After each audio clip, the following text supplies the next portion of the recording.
Do not clap too much. After 6 years, wala na kami. Secretary Carlos Dominguez, Mr. Cesar Dulay, Mr. Nestor Valeroso, Lance, Gokongwei, how are you? The Bureau of Internal Revenue officials and employees, large taxpayers, officials, fellow workers in government, my beloved countrymen. In every event, the PMS Presidential Management Staff prepares a speech to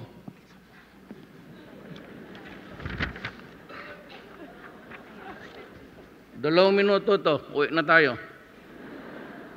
Problem is, I do not read my speeches because I do not know how. I tend to go out of the ambit or the topic of the day, and I usually, pati nagmumura ako. Kaya sabi nila, basahin mo na lang sa English, Mayor, kasi you tend to be emotional. I am not, actually. It's just my style of talking to people. I've been around for quite a time, and I do not give speeches. I just talk with the audience better, and I can communicate yung ano ang gusto ko. Kasi bago lang ako na presidente, and baka hindi niyo ako kilala talaga. Ako po'y probinsyano lang, at kasama ko noon sa aming kabataan si Carlos Dominguez III. Yun talaga siya. Kaya naging finance kasi mahilig sa pera. Noong kindergarten pa kami, ang baon niya could buy a turon and a barbecue. Ang amin, biskotso lang. So that how life was in the province. Was our consistent valedictorian. Kindergarten hanggang taas. But kaya nagkaroon ng hotel yung Marco Polo, pati maraming pera. Nadagdagan na ngayon pero hindi sa kanya. And I choose him because he's my childhood friend and I trust him. Doon nung second year ako napaalis ako sa eskwelahan, nagpaiwan sila. It took me 7 years to finish high school. They were already from sa labas. I was still struggling to finish high school. But I finished my law course on time. Dulay and Bellew were roommates in front of our room. Ang kasama ko si Yasay. Talagang si Yasay, magsalita, akala mo, oh, I'd like to talk to you, that we're going to. Ganon talaga. Even in his dreams when he's talking, I was talking about things that you can hardly discern what I thought about. And kaya sabi ko noong but he's bright. Anak ng pastor yan eh. Buti makilala niya how I stumbled onto them. Billy is from Baguio, Bebot is from Isabela. Bebot is a son of a judge. Ano kami yung cabinet ko almost probinsyano yan. Hindi niyo alam. Tugade is from Cagayan Valley. But he's bright. Valedictorian niya namin sa law school. Talagang bright. He's a billionaire ngayon. May pera talaga si Tugade. So, pinilit ko lang rin yan. Kasi ayaw niya magtrabaho. Malalaki siya anak niya. Sabi niya na turnover na niya. Sabi niya, pagod na ako. But he was the top honcho of Delgado Shipping when we were students. Yet. So, ibig sabihin na talagang nakapwesto na sa buhay. Halos lahat yan sila mga bright. Pernia is from UP, si Briones used to be National Treasurer. They're really brilliant people. Ako, would you believe it, I never got more than mga 79. Hindi ako umabot ng 80. Pero yan sila lahat, suicidal, very conscientious, mga bright yan. And you can read whatever yung sinusulat namin.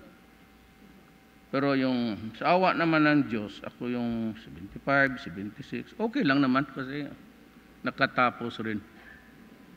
Pero ang destiny talaga, sabi nga ni Billy, sometimes yung mga 95 pati valedictorian, nagtatrabaho lang sa 75.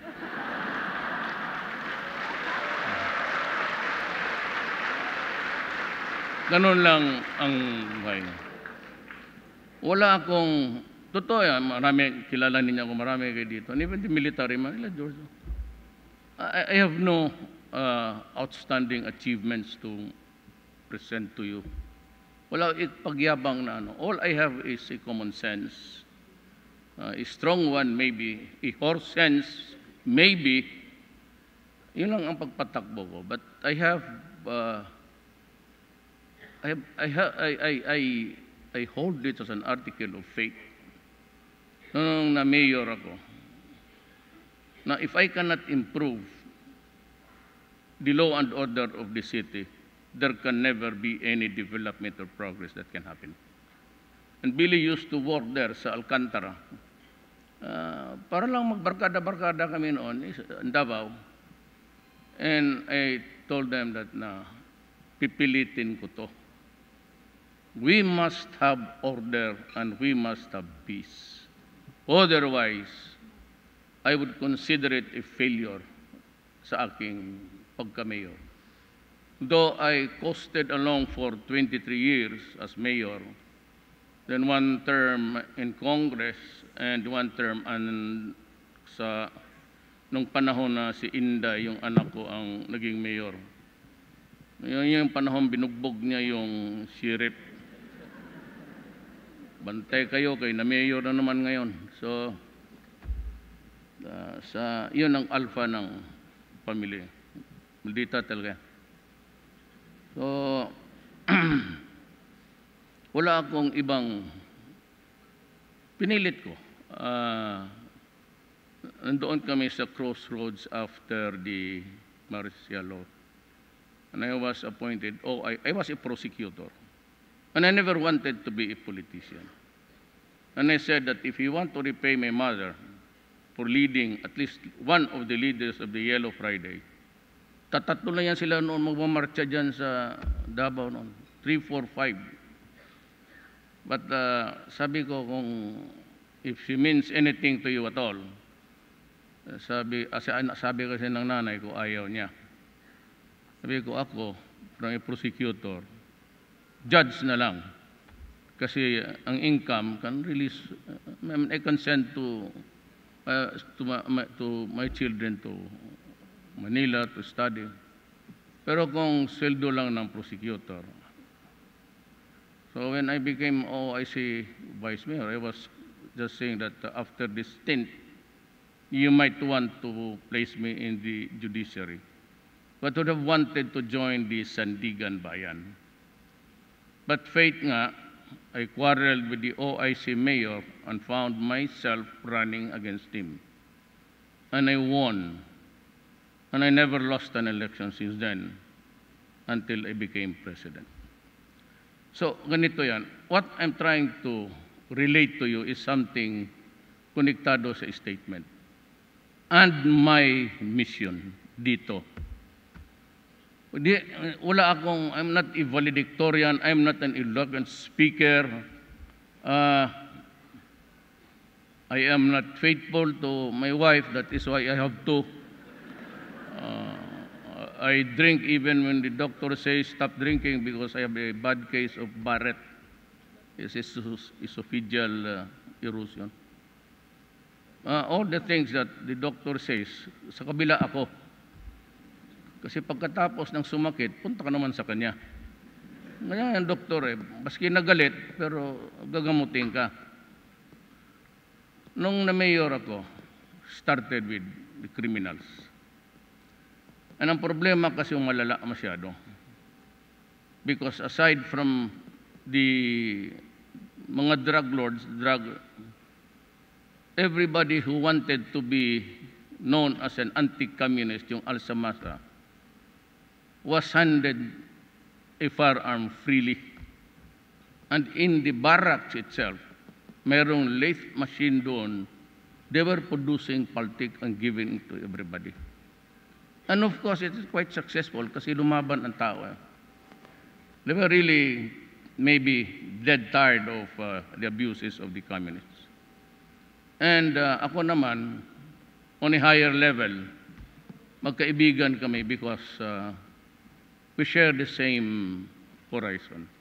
Maybe not in all points of socialism, but I was never a member of the Communist Party of the Philippines.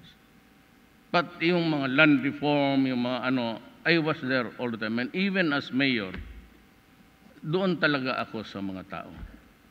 But I also saw to it na I do not antagonize capital. Medyo naglaro-laro lang ako. So yun, all those years, sinabi ko nang I lay down the rule, at totoo yan, huwag na natin taguin, magbubulaan pa tayo. Sabi ko sa mga kriminal, pati durugista, get out of my city because I will kill you. If you destroy the youth of my city, talagang papatayin kita. And that was the rule of the day. How many? Mga dalawa lang. Kinig yung mga human rights, baka isa lang. Tanong na lang kayo doon sa Davao kung ilan. So when I became president, ang aking mindset or paradigm maybe of running a city afflicted with drugs, hanggang doon lang sa standard ko sa Davao. But when I became president, I already had the access of all information. Lumabas sa akin like a can of worms. Hundreds or thousands. And that is what you saw before on TV. People, ang mukha parang Walking Dead, zombies, lining up, surrendering by the thousands. So I was really horrified. And the only thing that I could really react to was, ganito, stop it, or I will kill you. Do not do drugs and destroy the youth. Umabot na ng 4 million . So if it's 4 million, you are creating a sector of slaves in my country. They are addicted to a chemical to fatten the pockets of the drug lords. Adi mas mabuti pa yung binili mo sa Africa sa slave markets. Mapakinabangan mo pa, mapatrabaho mo. Itong mga to, 6 months to 1 year of constant use of shabu shrinks the brain of a person. How am I now? What will I do with this 4 million sick and insane? At kung hindi mo, patayin ko. Kasi kung hindi mo, they will go out again and commit so many heinous crimes. Just like dito sa Manila, hold up on the streets, and public alleys, and public utilities could no longer be used by the law-abiding citizens. Either dyan sa truck, hold upin, pagbabarilin, babae, lalaki, pati bata. Kaya ako sabi ko hanggang 75 lang ako kasi ang utak ko pang gangster talaga . Sino bang bright na gangster? Puro ugok mo niya. Hindi ito pwede. Ngayon, I said, kung hindi ito nakikinig, itong mga tanginan to, Hindi ko sinabi, I will order the police to kill you. Ay, ako. So dito ka nakatutok sa akin. Kung maabutan kita, talagang papatayin kita. At kung sinabi ninyo nagawa ko, maraming beses na. Pero sabi, extra, galing na ako, na-late ako, pardon me, nag-AKG ako. It's not feeling well. Sabi ko, masakit man ang puso ko. Pagdating ni Dr. Del Rosario sa Cardinal Santos, dala-dala niya yung EKG niya. Sabi, wala man diferensya ang ano mo. Baka ano ka lang sa EKJ. Sakit mo, extrajudicial.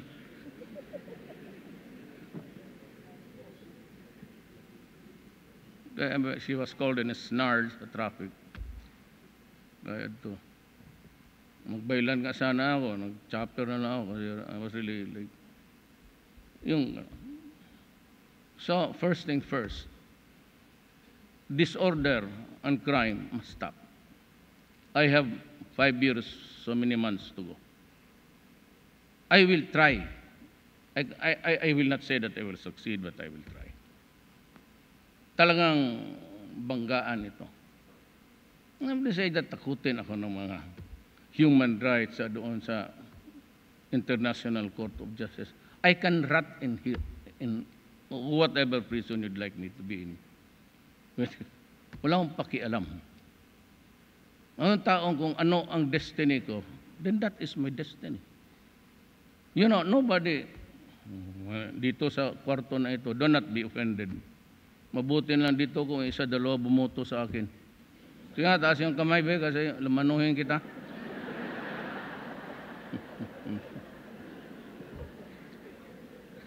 Wala nga akong isang barangay captain sa Manila. Doon sa rating, 43. Kaya ako naman, hindi ako do not ever, take it, embrace it totally, yung rating. Kaya maniwala niya. Kasi ako, I never expected to win because sa rating. Sabi ko na wala akong pag-asa. But then because there was no candidate talking about Mindanao, I had to throw in my card. Kasi ito, warning ko lang sa lahat. And I heard itong nag-frame ng 87 Constitution, they would never allow it to be amended because it's the best, the most humane, blah, blah, blah. Buti ka lang yan. Sabi niya, si ano pa, sabi niya, over my dead body. O di sige, over your dead body. Patuloy tayo. O ba yan, ang gusto mo? Dead body lang para. Maraming dead body dito.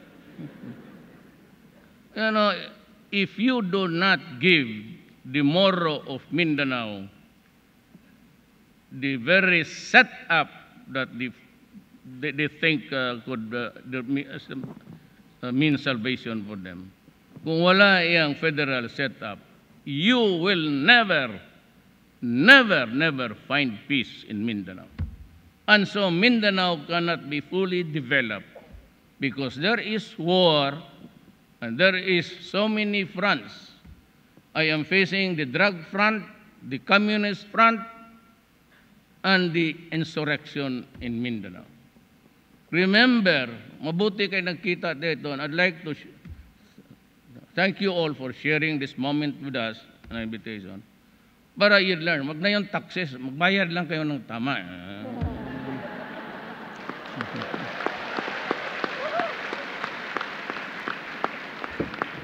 This I can promise you.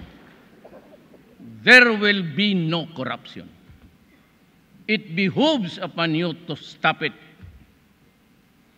The first whip or suggestion na maghingi, murahin mo, sampalin mo, putang ina ka. Ako nagbabayad dito ng tama. Huwag mong majigin yan. Kaya baka mag-reassess uli, hindi ko na makuha yung pera mo. Kayong na nagpaiwan sa BIR, no offense intended. Alam ko hindi kayo. Pero yung unang suggestion paghingi, you just have to be assertive, that is all. If you can assert against people in government, okay na tayo. Because in the airport, sinabi ko, huwag magbukas ng bag. If it is just 1, 2 piece of luggages. Huwag mong... Kaya kami ilang beses na yan, not only once, twice, pag kami ang magpunta ng abroad, mga mayor, congressman, senador, paski ilang bag mo, isang train, bag ng luggage, bag. Lusot yan, may salot pa. Putang ina pagka yung mga OFW, kung anong pinaggagalaw ng tapos kukunan pa. Sabi ko, sampalin mo. You create a scene because it will come to my attention. Then I will call for the idiot and explain to me why. Anong nakita mo sa putang inang bag na yan? And that goes for everybody. Customs, lahat. At saka yung permit. Each department of government, NEDA, it takes them forever to process papers. I'm giving them 1 month. Exactly. Lahat. Agriculture, defense. 1 month. The directors are given 15 days. And I want them to report the first in the office and the last to leave. I do not want papers not signed because the office head is not there and nobody is going to sign except himself. Cut the signing authority into 3-4. Wag na yan na maraming lamisa. From one desk to another, it travels forever and you have to look for the idiot who will sign it. Usually niyan, after lunch, nandoon na sa mall, nanood na ng sine, bakante yan. You do that and I will ask the civil service for a summary dismissal. Pati mga polis. Kaya yung polis pinare-training ni Bato, I countermanded this offer. Gusto ko sila mag-report, putang ina nyo dyan sa Malacanang. Dyan sa tinutulugan ko, maglinya kayo. Bukas, sabi ko. Hintay kayo dyan. Huwag kayong pumasok dyan sa bahay ko. Diyan kayo sa labas. Tang ina ninyo. Bitsi. Gusto ko maglinis sila ng Pasig River. Maraming... Total, bayad ba sila? Different kind of work. Yan namin sabihin ko magpulis ka, putang ina mo, magkukurap pa na lang dyan. Hingi dito, hingi doon. Mang-hold up pa, pinapatay pa. Hindi lang man yan, that's not the first time actually. But in fairness also to the Philippine government and for the information of the South Korean government. Just an information. I do not want a quarrel with your country. We're the best of friends. Maraming Pilipino dyan sa inyo, and in Davao, there are a lot of Korean students. Pero in Cebu, malakas ang negosyo ng hawak ng Koreano. Drugs, prostitution, sila yung mafia dyan sa Cebu. Doon sa Davao, walang Koreano. Alam mo bakit? Tanaw na lang kayo dyan sa... Ayaw ko, may nahiya ako. So dito tayo ngayon sa... Basta kung ano yung binayad ninyo, accurate and correct on-time collection and the spending will be there for you to see. If you want the expenses of the day for any department or program of works, right after the news, I will ask them to kung ano yung mga kontrata na binibid out. And yung mga, there's a lot of bidding in the coming months. Kayong mga walang equipments and wala kayong kapital, wag na lang kayong sumali o magkorpo ka na lang ng ibang tao kasi ang gusto mo, ang papel lang eh. Ganon yan. Bidding, igay sa'yo. Tapos subcontract. Kasi yung animal na nanalo, kumpare mo rin itong utang ini, pakain ko sa inyo talaga yung bidding. Naayatang na. Huwag tayong mga talagang may ugali ako na hindi rin ninyo magustuhan. Naninipa talaga, naninipa talaga ang tao. Pag sinabi mo, paing kita. Kasi pagka gano'n, totoo yan. Don't ask any Davao nyo, may taga-Davao talaga dito. Pagka sabi kong yung correct lang, tama lang, look at Davao. Oh. Have you seen any local leader to hit 9% sa growth? Davao lang. Why? It's clean. Walang krimen. You can walk around. Lahat, everything, disiplinado yung tao. Mga moro ang Christian doon. Sabi ko nga, do not talk about religion, mga slur, yung baboy-baboy dyan. So, wala kaming bulo doon. Wala naman kaming away-away. We just behave. So, Davao was able to progress. I'm not extraordinarily or inordinately proud because Davao is really the product of the sweat and toil of the Davaoenos. So happen na ako lang ang na hindi ko matanggap yung basta kanya-kanya na lang kung sinong tigas dyan. Ito lang. Huwag kang magpatigas-tigas dyan. May gangster, si general, dito ang hawak, major, na putang yan, general ka. Tumabi ka. Ang gwapo sa Davao, ako lang. Para walang gulo. Kasi kung if you compete with me, mas gwapo ako sa mayor, sino ba yung putang inang mayor na yan? Marinig ko yan, matouch mo ang pride ko. Kasi ang pagkaalam ko talaga, gwapo ako. Sabi ng nanay ko eh, sana ko maniwala sa inyo o sa nanay ko? Gwapo ka manak. Oh. I grew up with that notion na gwapo ako. Tapos sabi ng tatay ko, tigas ka anak. Adi, tigas talaga ako. So huwag kang magpatigas-tigas dyan. Same here, ngayon. Kulang. Lagnat ng extrajudicial killing. I accept full responsibility. If there's anybody who would go to prison, it will be me. As I have said, I'm willing to rot in jail for my country. I am a worker of government. I am not even an official. You'd never hear me address them officials. Oh, just say, we are all workers of government. And I work for the people. Period tayo dyan. Walang pakurnihan yan ng walang papaimportante. I do not impose my presence. I do not do things that would impress people na gano'n ako.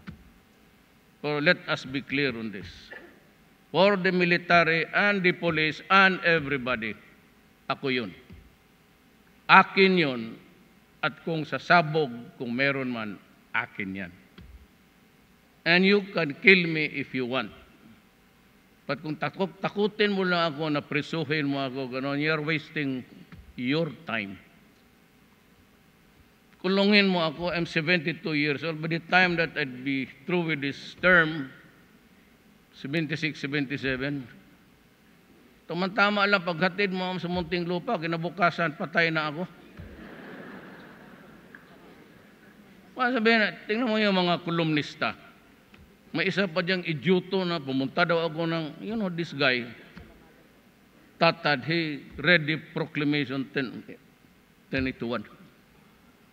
Hindi na nahiya ang gagong kapal ng muka niya. Then slowly he redeemed himself by writing, saying that I went to China. Ang totoo lo taga-sabi, for Tatad ha, hindi sa inyo to. Totoo nagpunta ako ng China. Totoo napunta ako ng hospital. Nagpatuli ako. Sabihin mo sa kanya,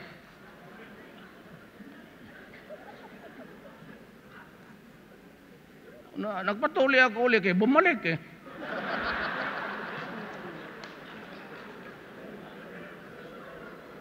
So yung ginamit ako, sumali sa probinsya. Every summer magpila. Eh yung nandoon, mga 5th grade, mga ganon. 6 and above. 5 wala. Sumali ako doon. Yung pukpuk lang. Pagkatagal, bumalik. Kaya pumunta ako, tatad, sabihin mo, totoo yan. Pinaputol ko lang yung malinis. No dangling, ang ina mo. Ito, imagine staying with Marcos for so many years, tapos ngayon parang sino kang santo magsalita. So, yan lang. Ngayon, sakit ko. Sinong 72 dito? Huwag tayong magbulan. Si Billy ba iniinom ng medisina yan? Ako meron kayo. Pag 72 kayo tapos wala kang iniinom, sigurado mamamatay ka na. That's management. Meron kami. So, Barrett, Burgess, because of smoking. I have to take some medisina. Sino bang 72 dito sa buhay na ito na hindi nagkasakit? Balita ko nga San Pedro noon, 35 lang, marami ng so, yun na lang ang masabi ko sa lahat. Basta ako, walang korupsyon. At kayo talagang Filipino by heart. Kaya, pag yung pagkasalit, yung pag-articulate mo, Lance, talagang pupuntahan. Correct collection and correct spending. Dito sa taas, wala kayong makita. Ako sabihin ko sa inyo, ito totohanan, magtanong kayo kung sino sa Malacanang. Walang kontrata sa gobyernong dumadating sa Malacanang. Only appointments.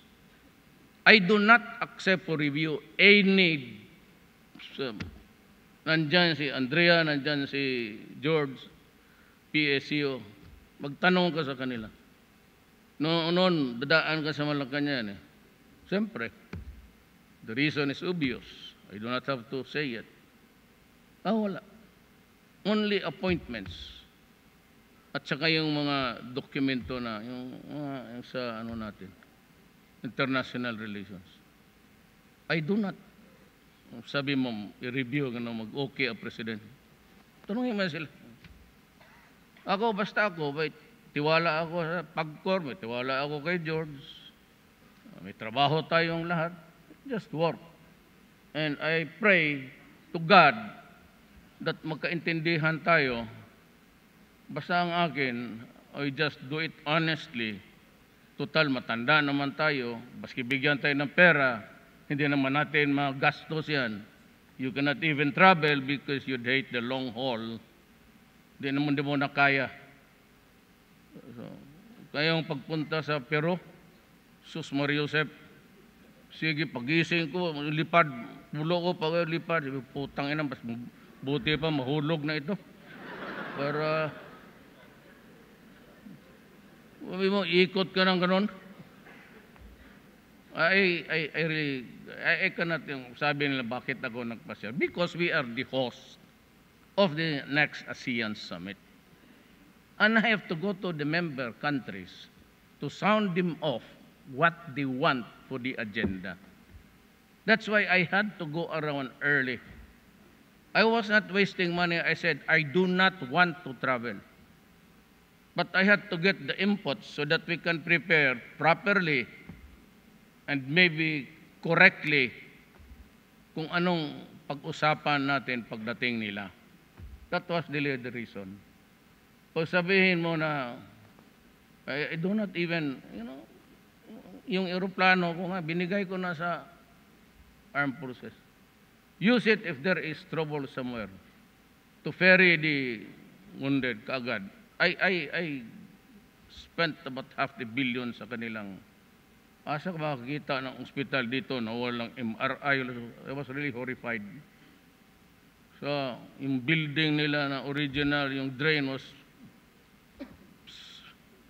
Sabi ko, how can you eliminate germs here if you bumabalik yung drainage niya? So I had a new building for them. I have to take care of the armed forces and the police because they are the ones ready to go and die anytime, even without a reason or for a stupid reason. Tignan mo yung Mama Sapano. Ako isa lang ang ano ko doon. Because as mayor, alam ko ang deployment ng Kasap in Awang, Cotabato, Davao, pati Jansan. There was fighting the whole day. Yan lang ang tanong ko. Wala na ako, I am not sabihin, I'm not si Chris nag-text. So wag mo namang ipakulong si Nonoy. Sabi ko, no Chris, I am not out to find faults. I just want to know the truth. It could be nice to hear, it could not be pleasing. Na almost one day of fighting, bakit ni isang chopper na may rocket pumunta doon just to, or the M6s on both sides, magamit mo yan for sweeping. Yun lang. Yan lang ang tanong ko. O hindi ako nagtatanong kung sinong mali, sinong nakatanggap ng... And I am not going ahead with the creation of the commission because apparently the ombudsman has said that it's still pending before them. So I do not want to have a multiple incongruity, especially if one finding fights with the other. So hintayin ko na lang. But there are so many things that has to be answered. Ako, my one single solitary question is, bakit hindi kayo gumamit ng air assets to save the pinned down soldiers? Yun lang. Wala na akong ibang interest doon. Kasi yung ibang mga taga-Davao saka nakakaawa. Wala akong habol ng tao, ipakulong ko yung mga dating officer. I am not into the habit of sending to prison the guys on the other side of the political fence or whatever. I just want to just give the Filipino the truth. So, nagkaintindihan naman tayo sa taxes, we really need it. Balaga. But you know, I've never seen so much money in my life. Tingnan ko yung isang tao lang dito. This guy is worth siguro billions. Kaya probably sabi nga 2/3 of sabi ni Sani, magbigat dito, wag mo silang takutin. Hindi ko matanda ulaw akong takot.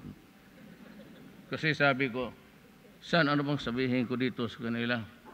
Putang ina, magbayad yun patayin ko kayo. So do not say that. So, bila kanina.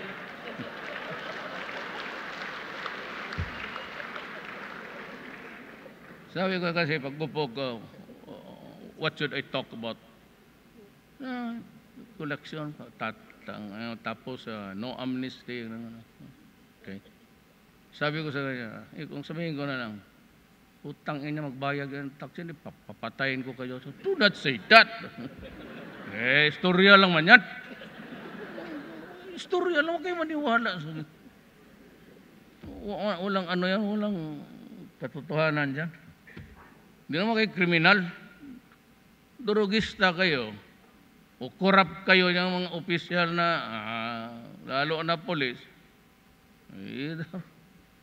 Tangina yung mag-retraining, walang retraining, maglilis ng Pasig River yun.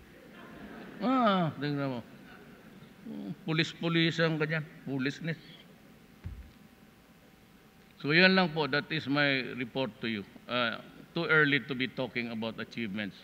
I have none at this time. Well, if you want to know the efforts that we have expended so far, yes. And I've gone anywhere and everywhere to trying to fix the nitty-gritty problems of. And also, in the coming days, I'd be strictly to sa government corporations. No more exorbitant or excessive allowances. I will not allow it. I will control it.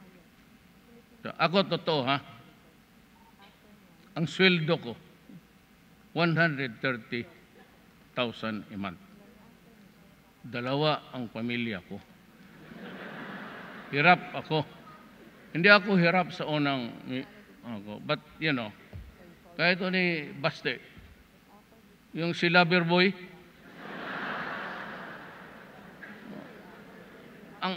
ayaw ko lang siraan, baka magalit. But, ako ang some are making good, some Inday, si Mayor, si Pulong, is vice.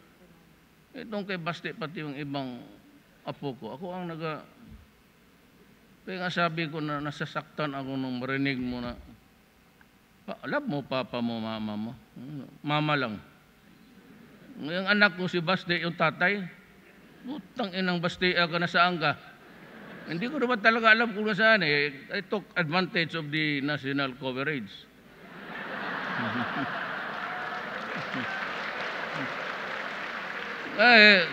Tingnan mo, tanongin ko sa mga security, tawagan mo si Baste. Sir, sumasagot. Wagay, nandoon kay kay love niya si Elaine. Ay, naku, buhay. Buti tayo kay lumaki tayo sa disiplina. Tama yan. And I'd like to congratulate you for the things that are happening now. It's evolving and I think that we have a responsible taxpayers base. Kayo yung mga lalaki, do not, no more, no less ako. I will not tax you to death if I think it's unrealistic. Hindi masyado ako sa taxation. Alam mo, totoo lang, baski tignan ninyo sa record. Alam mo, ang taxation, alam mo ang grado ko, ilan? Sa bar, 68. Malapit ako ng disgrasya doon. Pag below 50 ka, wala, disqualified. Well, of course, sa ibang subject. I've always loved criminal law, so I became a prosecutor. Pero yun ang... So, this Billy said that this is once a year. Basta kung magbayad lang, kaya tignan ko, nag-exceed na kami sa trillion, I can invite you again, dinner, tapos mag-program tayo. Magkanta-kantahan tayo dito, mag-karaoke. Salamat po.